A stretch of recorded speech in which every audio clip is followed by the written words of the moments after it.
Verifying your bank account on Fansly is an important step to ensure you can receive payments smoothly. Follow these steps to complete the verification process. Step 1. Log into your Fansly account.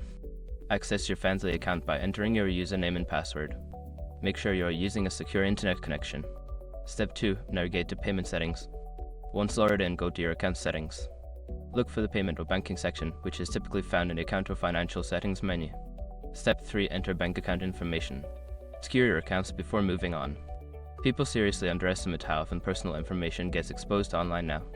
Use SROC to monitor your accounts 24/7 and get notified immediately if your data gets leaked somewhere.